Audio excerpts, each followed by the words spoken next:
Yesu Christ a pambola bino. Bazo tangele biso mukanda na Luc chapitre 13 du 6e jusqu'au 9e verset. Batangele biso. Luc 13 6 à 9. Évangile de Luc chapitre 13e verset 6 à 9, nous lisons au nom de Jésus-Christ. Bonne nouvelle. Ok, ok papa. Nous lisons au nom de Jésus-Christ. Il dit aussi cette parabole.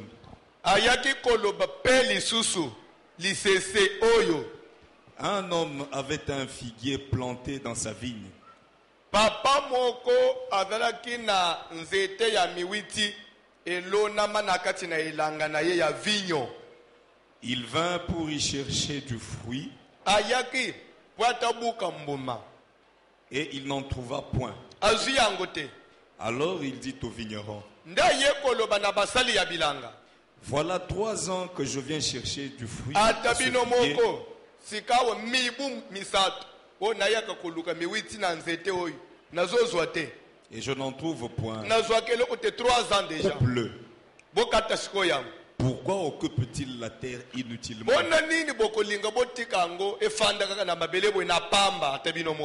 Le vigneron lui répondit. Seigneur, laisse-le encore cette année. Je creuserai tout autour et j'y mettrai du fumier. Peut-être à l'avenir donnera-t-il du fruit. Sinon, tu le couperas. Amen. Fandanase.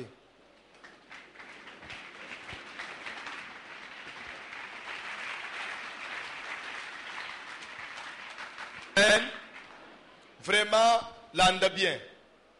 L'anda très bien. Bible zolobake,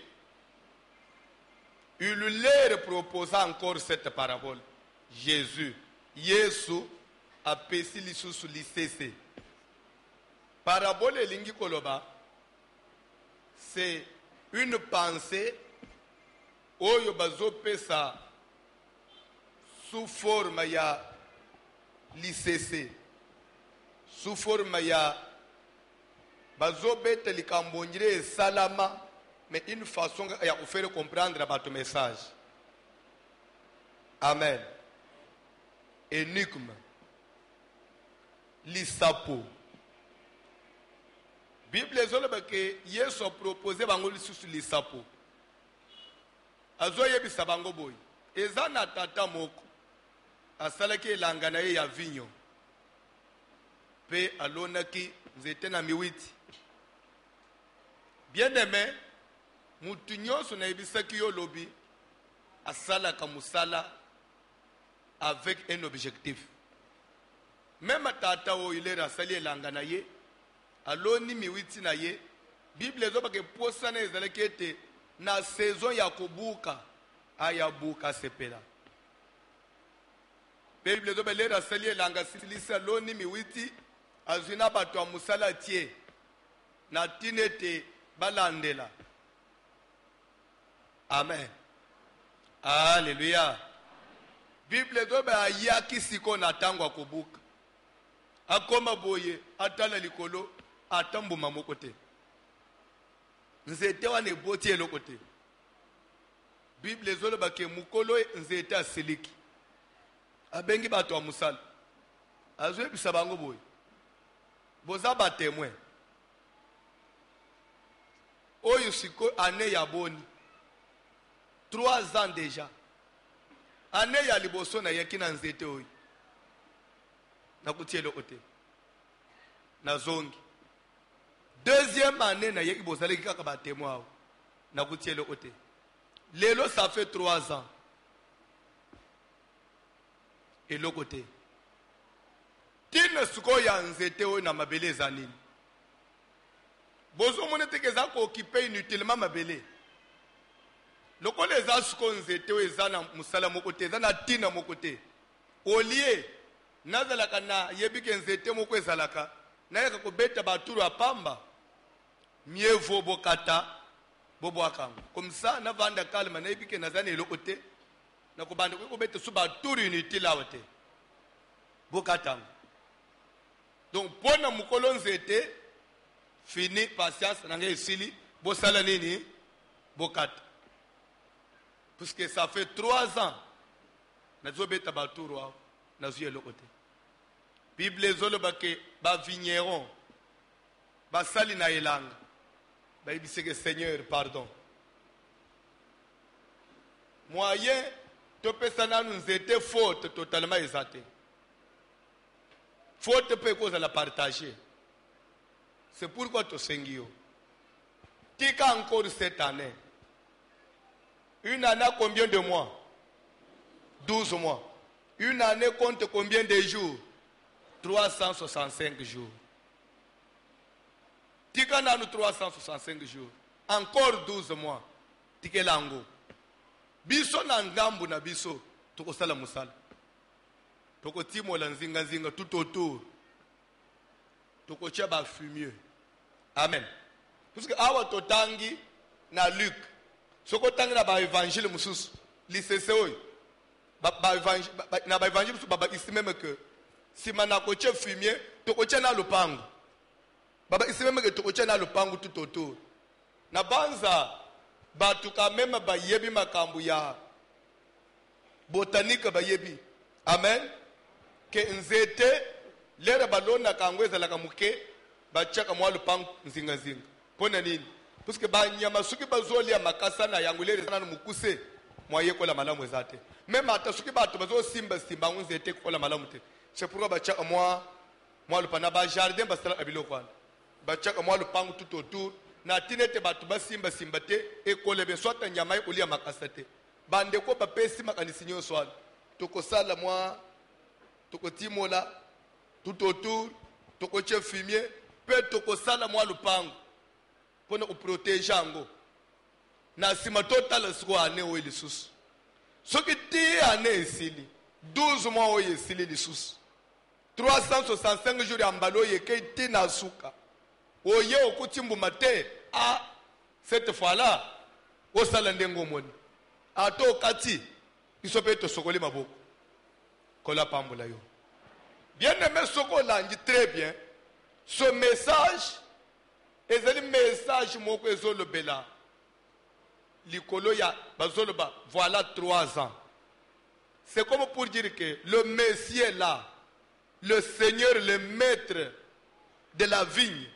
C'est que musala na ye ezalaki yake. Soka ane banji ya zozen. Ane keye sili azoye sokotala. Kenane mobimba oyo nzete na ngai occupé mabele esale nini. Chaque fin de l'année, début de l'année, le patron venait pour voir est-ce que boti par là ça veut dire quoi. Et mutopesili c'est Cézanne et Jésus Christ. Bible Jésus leur propose encore cette parabole. C'est comme pour dire que nzamboto sambela ayebi début de l'année puis ayebi fin de l'année. Et lingi olobanini c'est que le Dieu de la Bible compte aussi les années. Vous comprendrez bien. Le Dieu de la Bible compte les années. Il en tient compte. Que 2013 est banjé. Il faudra dans une année quelque chose en la vie à moto. Vigno bazolo ba weza vie à moto. Il y a que tozo bandane, tozo silisane. Vie na weza la ndengenini. Et ce que vous l'avez dit bien, j'ai aimé ce message par rapport au temps actuel. Pourquoi? Est-ce qu'on peut un peu réfléchir ensemble? Ah, s'il vous plaît. Est-ce qu'on peut réfléchir ensemble? Est-ce que vous êtes là qu'on réfléchisse ensemble? Le maître de la vigne, selon lui, et c'est là que déjà combien d'années? 3 ans. Et année où il y a 50e année. 4e. Donc 2014. 4e année. Donc 3 ans.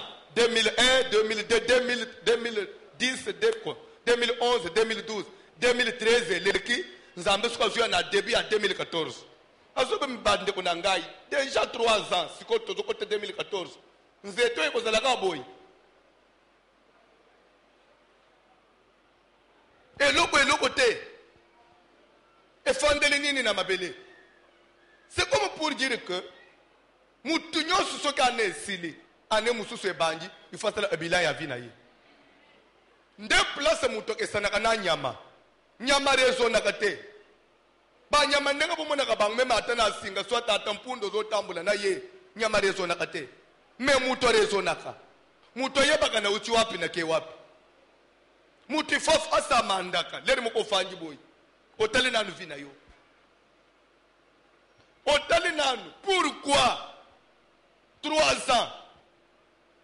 Pourquoi 5 ans, 6 ans, 2 ans dans une église?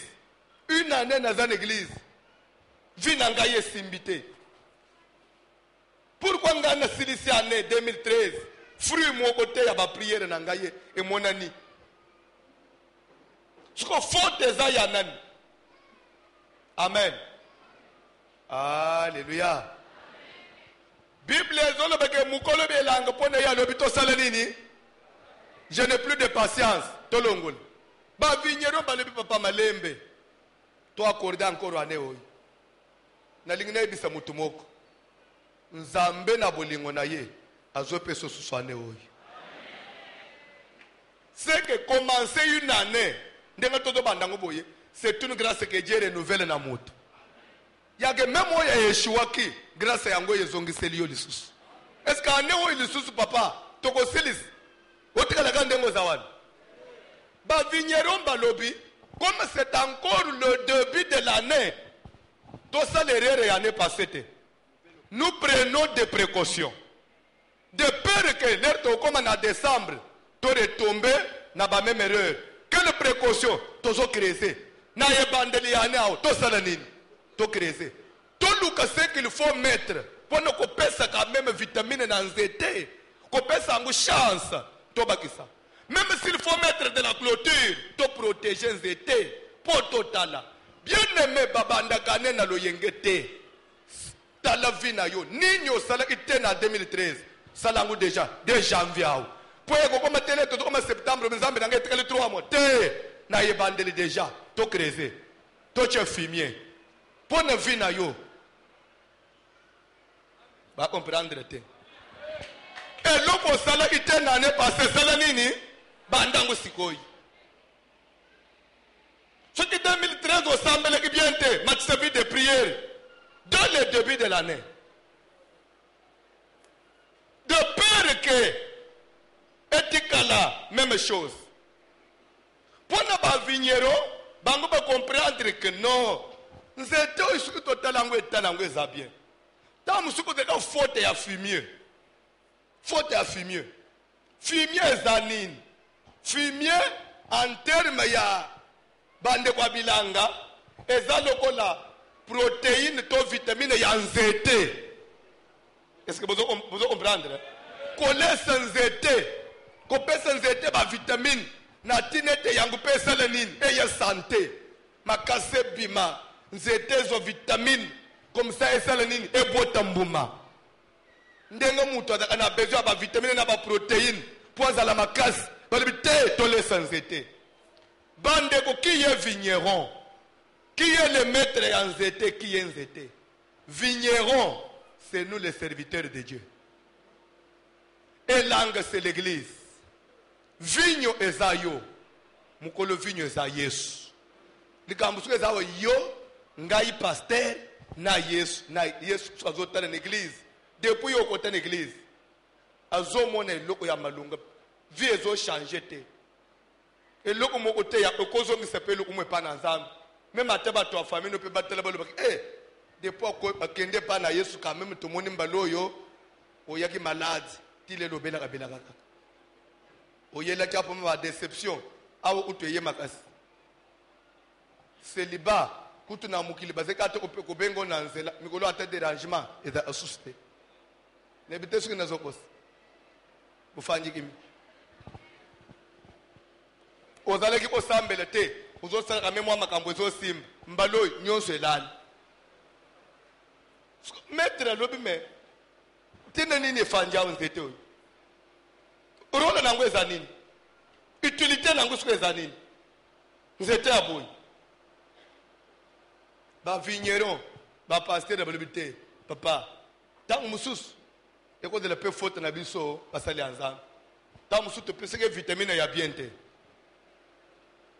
yango tobandi na vitamine ya bien 30 jours de la bonne nouvelle yake mutu nyonso ozo temps ya nzambe na ngai kise grâce no na bomoi na ngai place sambeleki bien na 2013 te mbalo na banda bien bien aimé baservice nyonso mateye nyonso maboku tozotyela yo nde fumier tozotya bapriere baprograme tozopesa tozolinga totya yo na lopango soki ezaka na banzete bayaka banyama bayaka kolia makasa mpo oyo obota mbuma te banyama ya mabe oyo bayaka koderange nzete mpo nzete ezala toujours kaka ya kokonda banyama ya mabe nde nini nde bitumba ya famille banyama ya mabe nde milimu mabe baproblème elandaka yo chaque fois toi tu as toujours des problèmes kimia ezalaka te nzete ya boye obesa mbuma ndenge nini nde batrouve que non malgré que tokotya vitamine tosécurize mpe nzete oyebi na vie nous prions mais tosambela ape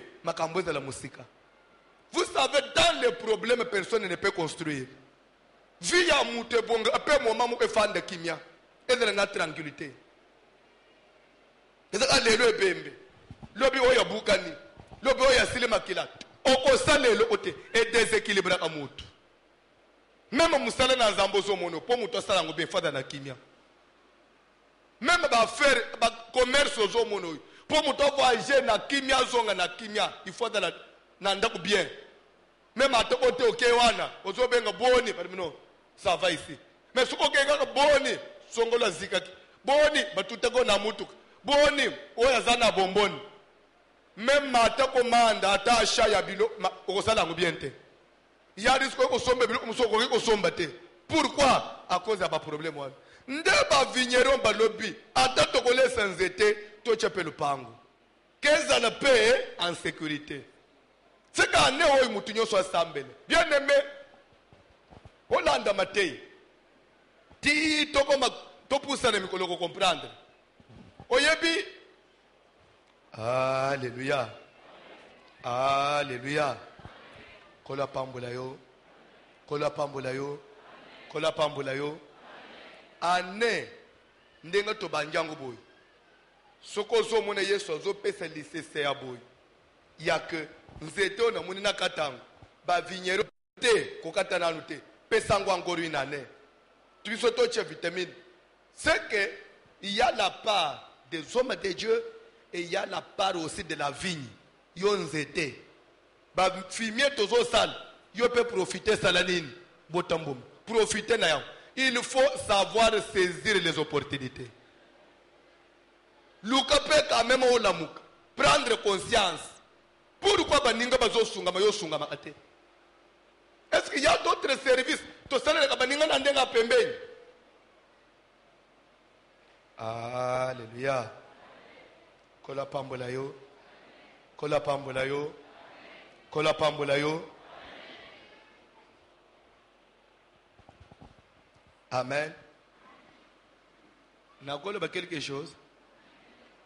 Na banza ba je ne sais ne pas se rappeler semaine ote les retours il mettait tout ça d'abord service à l'ebosse les retours il mettait tout ça combien de jours et ça fait 4 jours je pense une nuit to bande ko beta na mateya les retours magina ba question réponse sere mo baza ina côté kuna abande opesa ba précision ya basi ya est ba rwandaise. Vous se rappelez? Vous se rappelez ba jeune sœur? Amen. Sœur wana ba memaye na église ao na sœur moko boy. Basiki ba camarade. Lera tele muninga yawa nzamba sungiye kame makambo zo fungwama muninga azana nuka célibataire zo selema misala na ye ezo simba simbi na mutu asombi na mutuka ndelo muninga Yo boy ndenge nini makambo vu au changer boy ngai rien ne marche.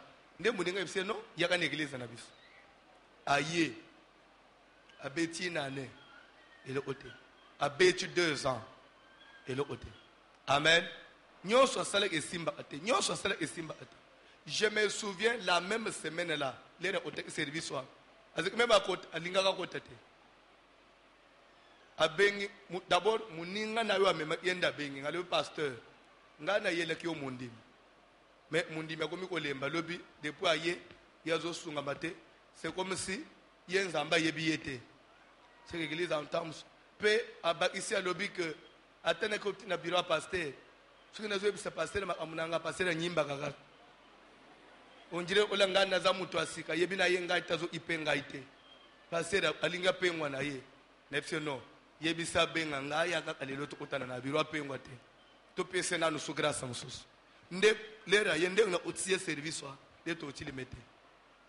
To koti service le samedi là il y a première semaine assemblée lié. Nebise que cette fois-ci ils aussi. Amen. Alléluia. Alléluia. Kola pambula mutumoko. Kola pambula mutumoko. Je crois service soit nesili. Les autres services sont mis balé. La deuxième semaine avant ici là, c'était le vendredi la nuit. Non, jeudi la nuit autant vendredi. Na mona yena bureau. Wa yega utana ngana utse service. Abisenga pasteur. Ozanganga makambo isimbi abinandikani papa seke ozaki na solution kala wana papa uzotika kaka papa na koma iprena pengwa seke sukina kende epa muninga na ngatinda angaite ba lobela yote papa mbeli na makambo. Amen. Bref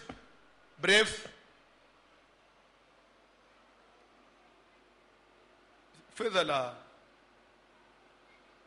soki lelo te lobby azokende kobeta tour na France parce que visa ese bimi asumbi billet visa bien normal azokende kobeta tour na France donc na pesa kama flash mukewa webi lelo muninga na ipa benga le pasteur webi ke bakamarade na nga nyonso lere ba yoki webi pasteur na bino zana bisika zalaka na bete eza prise à conscience on dirait zana ba tumusufu la musayi. Mutu so kufanda l'église à koti kidiba à mesani église au milieu de moi rythme aya kazonga mais chaque fois les autres na musa mutu boy o meko lebela mutu muke prière pas de kambo yefungwa. Alléluia. Alléluia.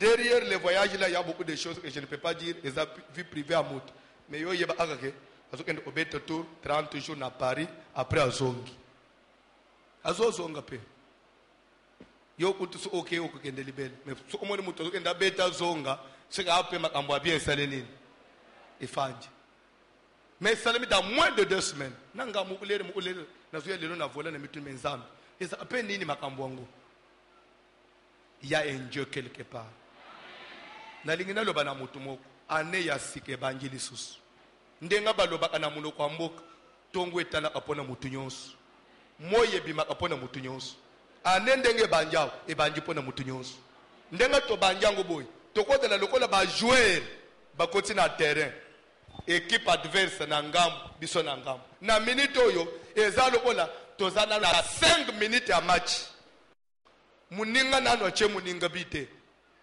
kuna na marquage kuna eza nano 0-0 mais minute ya kobete eza nano ebele mais nzoka nde match oyo ti ba siffler ba bête siffler ya suka il y a toujours une équipe qui va gagner et je me pose la question quelle est cette équipe là qui va gagner parce que cette équipe là qui doit gagner elle est parmi nous ici na ne tozo kotao ezana batu okende mibembo amunene na ne oyo na ne tozo kotao ezana bingomba bakobota na ne to kotao na ne tozo kotao ezana batu bakozwa misala na ne 2014 to kotio na ne to kotio ezana batu lelo baza makolo mais na ne otambola na mituka luxe na ne tozo kotana binwao ba fanjao mais jusqu'à là batwana nanu ba yebanite na koloba que na point aux sikoyo eza lokola jour ya mwasi oyo asimbaki elamba na Yesu.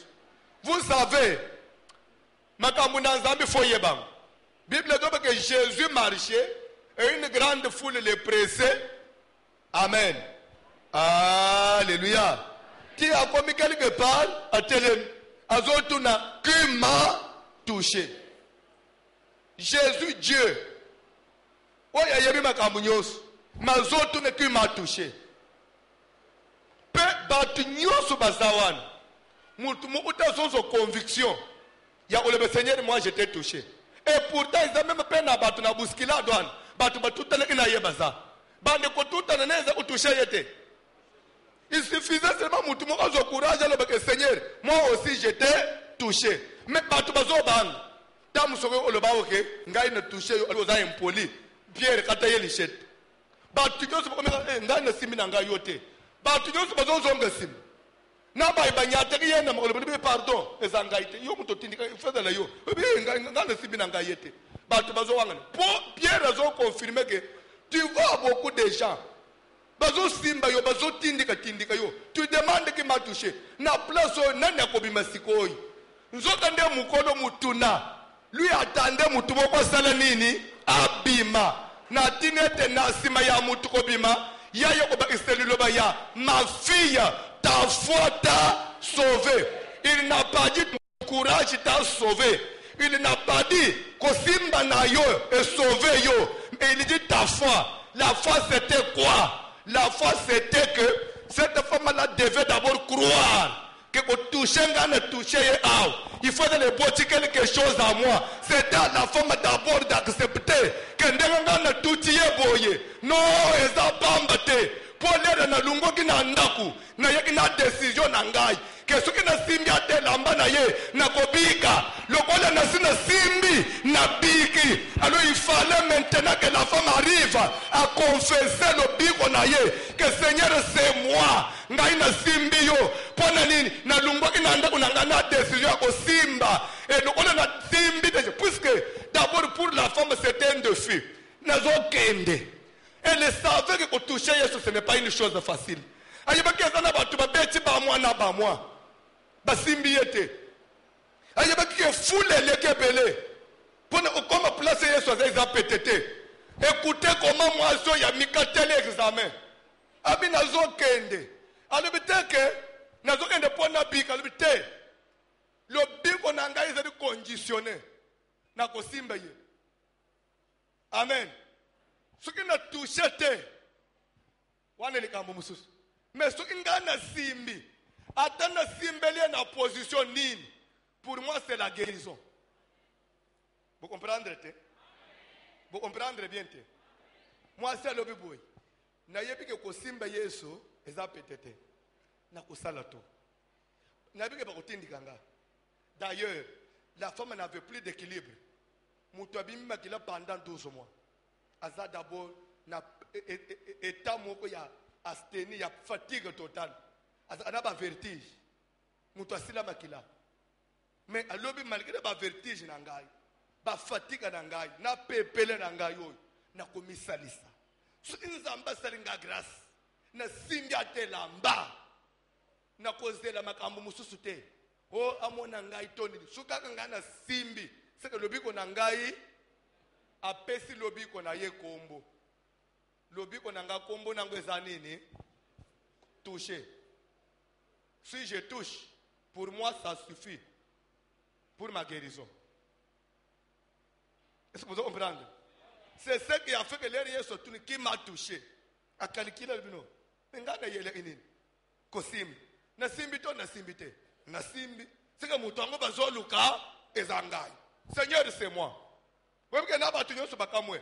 Ah, yo kutoza te pembeni na yete. Yo musika wano simbeli ye wapi? Seigneur ezangai. Yesu pe. Mukolo proclamation bana moko déclarer, ma fille, ta foi t'a sauvé. Sois guéri de ton mal. Sois guéri de ton mal. Je peux vous poser la question. Maintenant, quand est-ce que la guérison est entrée dans le corps de cette femme? Zamba Pambulo. Na otu lebino mutuna. Guérison est continue en autre mois sur l'air. lera simbaki, lera njimaki, ou bien lera yesu bimisa ili loba que soit guéri.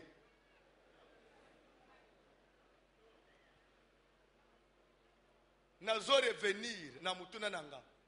Il y a 3 étapes. Nazo bandel. La femme depuis la maison. Alors que nazo ken. N'est-ce que bato baza ebele.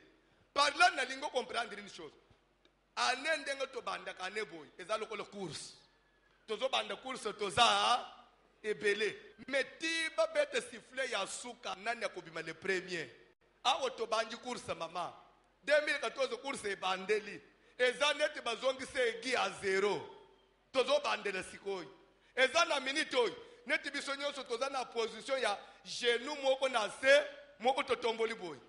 Tozo de sko babete prrr to banda mbango. Est-ce que vous avez bango? Jusqu'à la lelo toza suki le 13. Sur 365 jours c'est encore rien. Aneza loko la nanu e bandite. Nya que 2 semaines seulement. C'est encore rien. C'est que toza nanu egi eza nanu a 0. Balingi babete siffler. Poto banda course. Likambu na biso eza tito koma na juin. Nani a emporté? Tito koma na septembre. Nani a kozela na victoire. Parce que dans abatu boko victoire na équipe oyi. Ndenga tozo banda mbango awo. Bana basu toko pambula mabala bazao. Na 2014 awo. Akolata voile. Bakotisie na Porto an. Mubala simbele kama parapluie me moye zate. Mbule zate ba simbele kama parapluie. Ah nakoloba. Kama parapluie ango peso botali ango. Eza transparent. Ezipaka ni moyi ni mvula. Mais dis-moi ba simbelo yango kaka. Suko yozo tambula lokola ange. O lati voile. Wana jipa sikoyo o décoré. O boya inango ezolo bake pi zamba mono papa. E tele misiko libanda.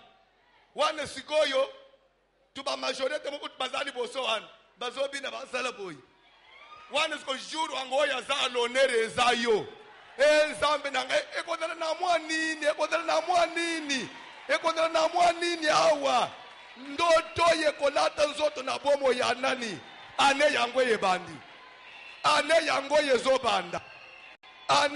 yezobanda. Zamba mono nzeleza nanu polele. Omoni ndenga to banjane. Eza lokola ndenga to kende kana école. Bana classe babanda ka bakota classe banda kana juillet na date nini? Non, na septembre. Le 5 septembre, le 6 septembre. Oui ou non? Nde classe banda. Lero to banda ka classe. Uniforme ya batu nyonso ezaka sika. Kechi ya sika. Saka ya sika. Bakaye ya sika. Babika ya sika.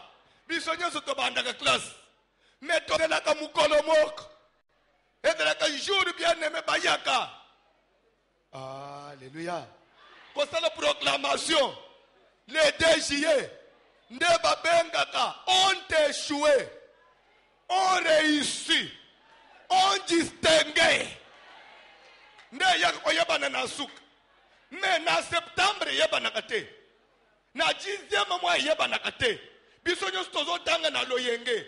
Ndenga to tanga kawana. Bawi bakima ka classe bazali. Bawi pe ba dérange bazali. Oya kosaka kokoma azali.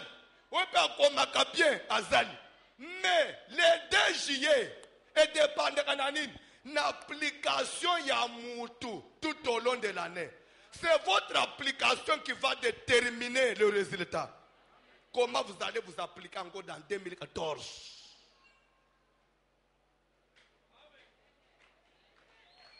Nakatanzete, maître stop. Encore 12 mois. Zamba pèse 12 mois. Ce qui Zamba c'est qui m'a bembé au final 2013. Ba pèse 12 mois. Okoko c'est le nini. Oza maladi na mbeto. Na tun olali na mbeto maladi. 12 mois pe oza oteleme. Tokotuna yo. Tokotuna nzete.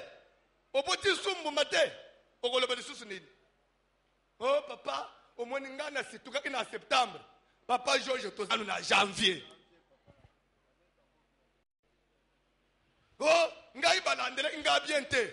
toza nanu na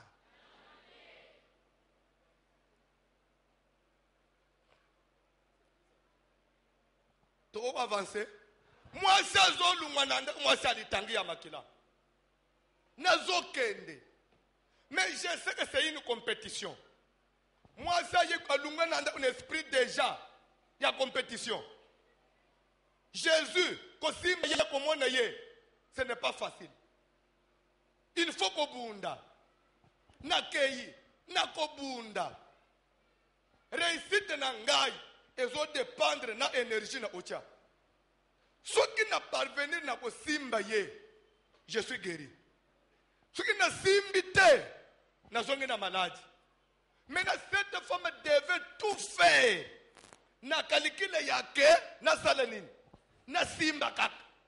Même ce qui n'a okota na makolo abato. Mais que je parvienne seulement à faire quoi? À les toucher. Vous avez un défi à Yakinam. Ataba tobako tindi kangana lali na se. Loboko nange salanine.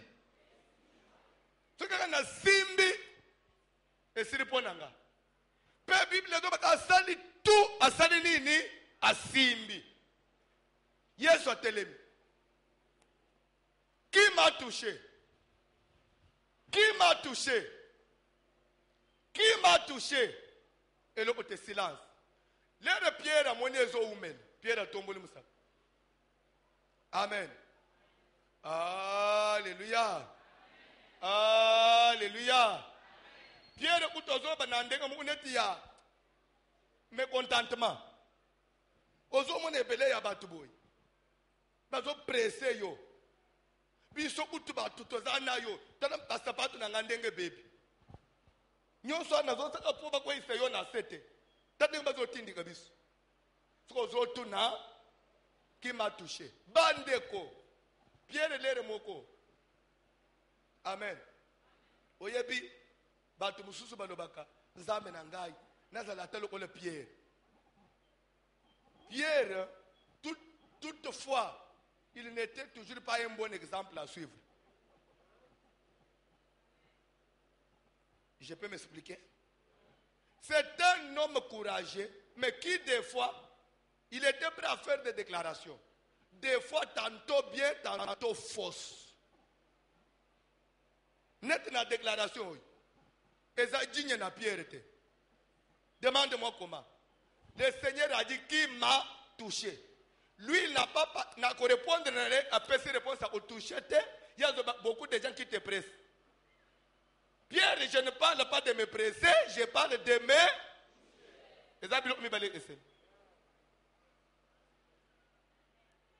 Vous comprendre.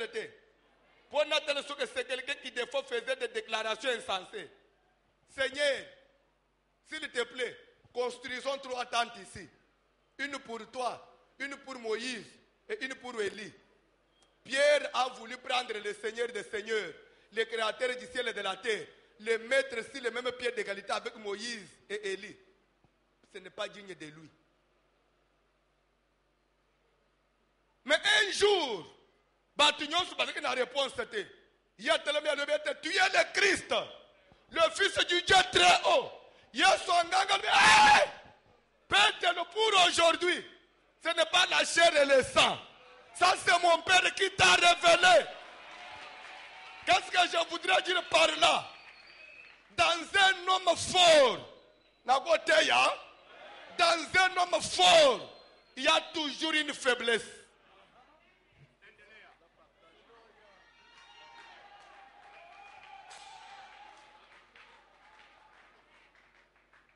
Vous comprenez? Nagangi parenthèse. À suivre. On est dans la dimension à 2014.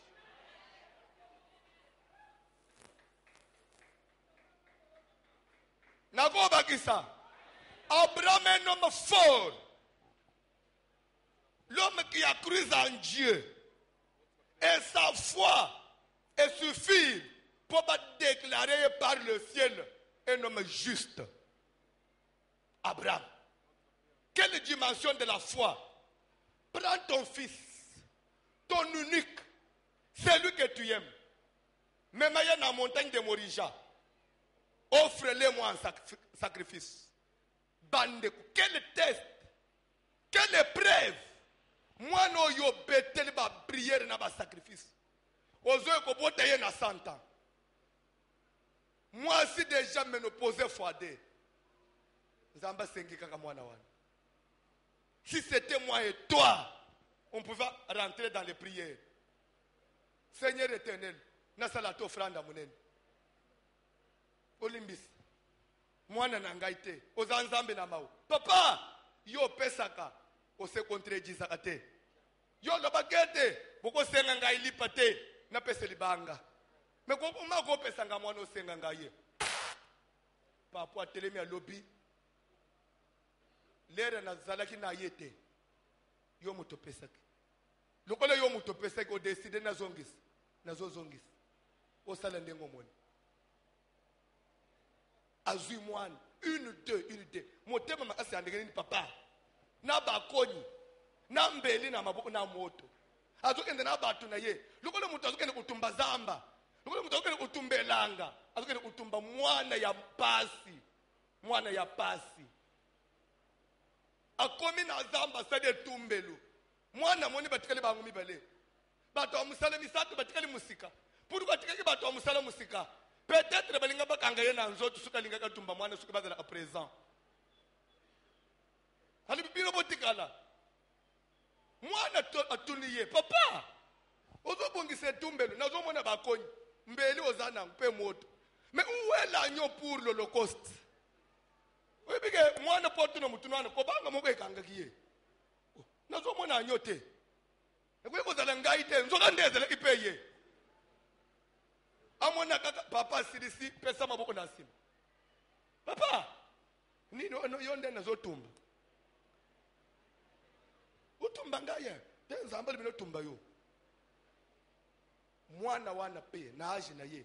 Na papa mubange ndengwana. Ako utindika papa ni upakatambangu kokende. Kofinga ye ndoki. Deni moto na nzambe tumba yo. Fe. Mutinyo sokotaka na parkour na ngai. Adela papa bota ngai papa Abraham. Ayamba moto. Izaka pa sali angote. Sala na ngai ndengo moni. Izaka ete na nyo. Usika tunaguwe la nyo. Papa c'est toi l'agneau. Nzoka nde agneau azaka na résistance tele boso moto yo atumbaka ye. Nazokoba. Lere lole tali na ba ange ba beti maboko batuni nzambe nanu tomona niveau akonjema ya boite. Papo ya bzo pesa mwana. Tete. Nanu tomona te. Nakoki ko avancer. Mais le même type oya kamwisa ilona na obéissance na ye. Simba Sara na loboko. Bakomi kaka pembeni na Égypte, ma femme, ma chérie, je sais que tu es une belle femme. Mais côté tozo kenda. Bamona kabasa itokote. Balinga omona basa itokote. Bagolula yo. Loba atake lokona bagolula yo. Tikala bata mao. Kokote kunete po bagende kubotola ngayo te. Yo yebike bagolula ngai me osali nini? Ozome manga kuna. Nebike bagolula yo. Suki pe baluli yo. Mwasi na ngako resiste te.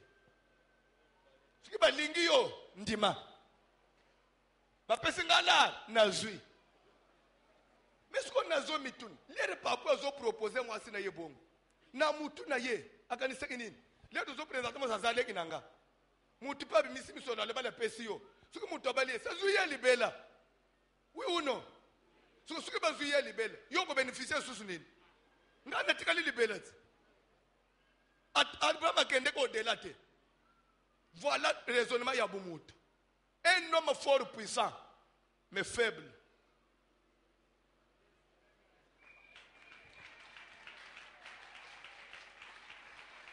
Nakoloba, kalembelembe église mo kitoko, mateya bien, makambwa bien, mais faiblesse na bango kaka, era osilisa lusambo.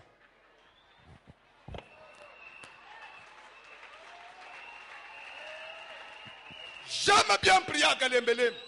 Jamais pasteur François. En tout cas, la prière là-bas, ok. Mais l'heure de la fin de culte.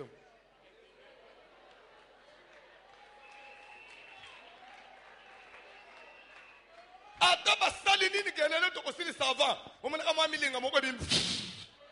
Emeline. emeli 1 heure. Yango moni na koko koba. Tozana 2014. Faut être puissant. Kobo sanate. Tozana examen. Moi sabigaki. Na lera simbaki.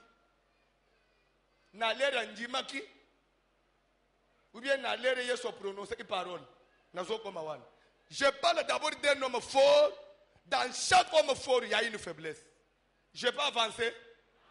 Samson, homme fort. Il s'engage sur la route vers le pays des Philistins. Na katikati ya nzela na moi makasi. Lion abimeliye.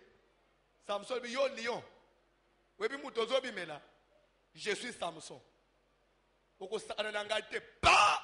Lion ya ipopo ma Samson. Samson a kangé lion. On dirait niaou. Pa. Na lion lobby na sakana na bato. Webi ke lion fi autorité. Lion alele na muno kwamboka. Waka pinga wani mbafu. Ba pasoli lion. Amen. Akamati lion abwaki na zambe. Akei. Asali moi quelques jours na pays à ba Philistin. Asili lobi, je rentre chez nous. Na kozonga komi place wana. Place na bunda na lion. Papa est-ce que yebi place au bunda na lion ma sœur? A comprendre te. Ozo bossa na place au bunda na lion. Bitumba moko yela oyelinga ki emporter yo la fois passée. Place wana ko bossa na kangote. Soko komi na ba mwa wana ya ne. Kanisa ba sanzo nde na bunda na lion. Mikolo nde mikolo na bunda kana oyelinga ya emporter vina ngai. Il faut kanisa soko mina période wana offre na kamuke. Place na bunda na lion. Samson frené. Natale lion c'est que le lion est devenu. Akota na zamba boy. Akuti na libumwa lion. Tala banzoi. Banzoi bamoni ye pou. Bakimi. Atala na place banzoi babimi. Tala liboke ya miel. Miel pur. Samson sa moi paye au saranate. Samson fatigué. Afandi na se lia miel. Lia miel. Atoki na ndambo. Atondi sina mulangi. Okay, akomi na ndako. Apesi ba papa na ye, apesi ba mama na ye. Eleki mikolo azongi ogenda kotala makangu na ye ba Philistin. Dele omiko na yebisi makangu na ye. Benga ba ancienyo sha mboko. Nazana lycée ya oyebisa bibi. Ba ancien ba ya. Lebi nazo chia lycée oyo. Pe nazo proposer un prix. Soki bo limboli yango na opesa bino 30 pièces d'argent na 30 habits de rechange. Soki bino bo limbolite bo opesa nga 30 pièces d'argent na 30 habits de rechange. Je vous donne aussi une semaine de réflexion. Balubi lo bali sese na yo zaga boy. Yo mwana mukeboy. Li sese nini yo ko yana ngo biso biso ba mikolo to ko échouer. Abi okay. Ba ndeko na makamu na nzambe mwana na mukolo ezalaka te. Mwana ko bi misali sese bino ba mikolo bobulungani. Yango tozo bi misali sese na Kinshasa te. Les Mikolo se demandent, ça vient d'où? Bolanda bien te. Nakoba. Samson yebisi ba Philistin. De celui qui mange est sorti ce que l'on mange. Du plus fort est sorti le doux. Et la isini. Azuinzela zonge pana bang. Atikele bang 7 jours. Batata wana bakeluka bako kwa mboka. De celui qui mange est sorti ce que l'on mange. Mikola mboka balubi papa. Wane depuis to botama. Du plus fort est sorti le doux. Du plus fort est sorti le doux. Elingi olobanini. Elingi olobanini. Na elo kwa makas. Faiblesse de la kakaka. Du plus fort est sorti. On prend de tenakanga na leka. Mais c'est ça ce que ça veut dire, non? Dans les lions, on peut trouver du miel. Vous pouvez imaginer, lion, l'agressivité na yohan. Que vous voulez miel na libomunaye. Na leka. Batouana batikali. Etikali 3 heures pour 7e jour de coca. échoué. Batali mbongo il faut ekende. Bilamba il faut ekende. Balibi jamais. Bisotoko kusuka boite. Samson, malgré Azana Souk, malgré il est plus fort, mais il a une faiblesse.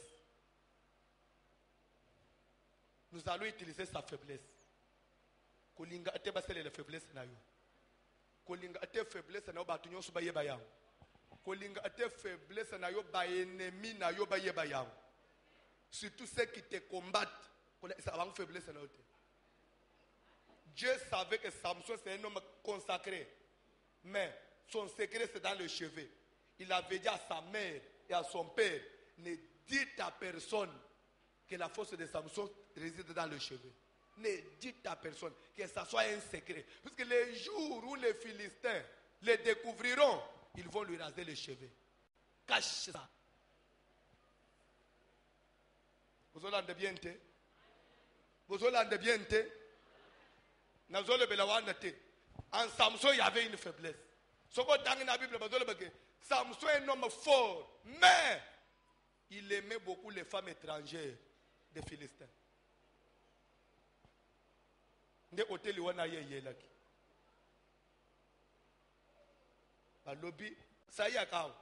Ça y est la mwana na biswa, oui ou non? Ya zamu yude, ça y est la mwana na biswa, oui ou non? Ayela ka mwana na biswa. Mwana ya banan ya ba Philistin abunjisa ka banan ba Philistin alanda ka mwana ya banan masere to bunjisa ka banan ba Philistin obi makanamu bali ya banan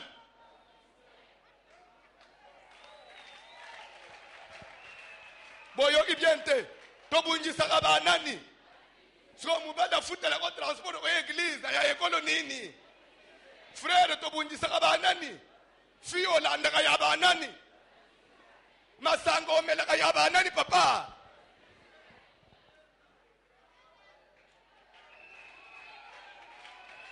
nakoba mabino bina kana mukile ya banani elate lolate ka ya banani moto jibao ya ba Philistin moto bakolo ça va c'est un homme fort abunjisa abiso. Mais na jipa na biso wana tokozwaye nakoba tokozwaye etikali quelques heures 7 jours ekok bakiteli là ce n'était pas encore de l'île si vous ne savez pas une autre fille Ndumba bayeliye tata na lala ka oui ou non lelo wala oui ou non tungisa ye ayebisa yo du plus fort est sorti les deux lignes oloba de celui qui mange est sorti ce que le mange soki ayebisa yo te tozo boma yo tozo pienda kwa tata na yo ka mwana mwaswa na nzambe na ngai bako bebisa ngai na butu Samson ye kaka touche botika ngai mbali mabe zolinga pasimba ngazola bana ngai chéri ka na sali ayo no ndo na sali nini bala motema mabe alinga amwasite no nalinga kayo da linga ngai te no linga nga wapi suko linga ngai ozo proposer les sese na bande ko na ngai me matoko bombela bango me ngai chéri na yo vraiment est-ce qu'il faut bombela na bolingo na yo ngai ngabona tika ngai soko linga na lo simba ngai yebisanga kalisese na yo ndena yeba kolinga so ate yo moko ngai pena yeko découvrir ndenga moko na batu nyonso ngamutu nazolala na ndaku moko nazolambe nazotholemisa na découvrir ndenga moko na batu nyonso ate yo moko ndebolingo nini wana so na keseni na batu nyonso na nini seko so ngaka lokola batu nyonso so ngaka lokola mwasi na yo te yebisa ngai bolanda Samson dit non si c'était les cas viens du plus fort est sorti les doux. Et dans les lions c'est un animal fort, mais dans les lions on a trouvé le miel, quelque chose de doux. De celui qui mange est sorti ce que l'on mange. Les lions c'est un animal qui mange la chair. Carnivore. Herbivore na carnivore. Mais yé moko pe tole miela na kati na ye seke lere na yakao na bomaka lion abeti lisolo nyonso asilisi mwasi alibinga mbute na mwana olinga anga simba ngagas asimbi boy alali kamwana mwasi kasote mire boya bobi seke obomaka lion okuta imeli kasote kazongi atuni uthi wapi ngende kosuba boyo atamoyo na kende wapi lero tongwe tani ba Philistine bakoti boye na bilamba na ngai to na bilamba ndenge nini yo bima kuna du plus fort et sorti les deux c'est que dans les lions on a trouvé du miel directement à comprendre ayebisi bango si vous n'aviez pas labouré avec ma jeunesse bolinga ki boyeba te mon énigme na opese bino pe bilamba te makofi mbala moko makofi na baba Samson basote ba mir kangi pe na bisana lungwe pa kama mwana mwaswana zonge pa na bango. La faiblesse d'un homme fort cette année ne montre pas ta faiblesse tellement on auto prier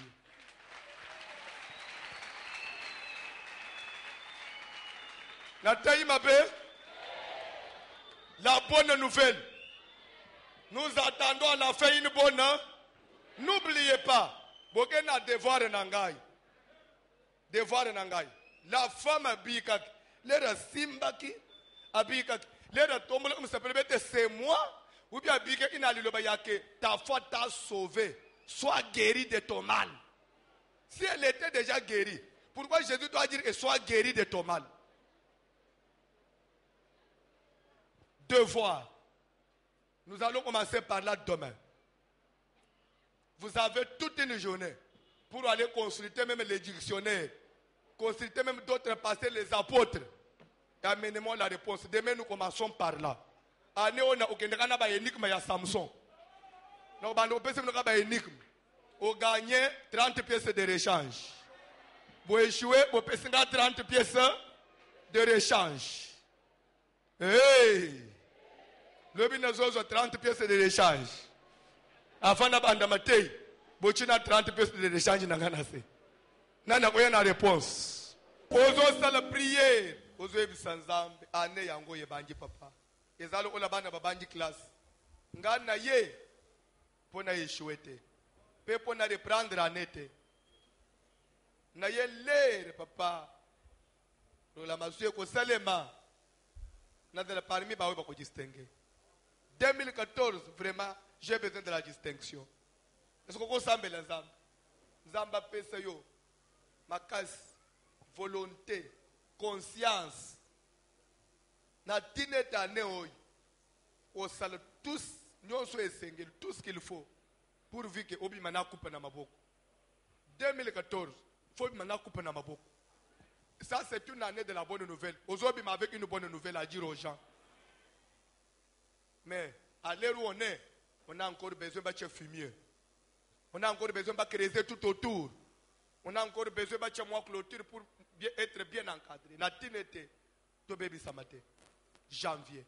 Service à 30 jours. C'est pour te préparer. À ce qu'on a un année bien. Tout ce fumier. Tout ça me na ombones. Ah, n'a besoin de ça me bien. Aussi, pas ça me na prière na yo.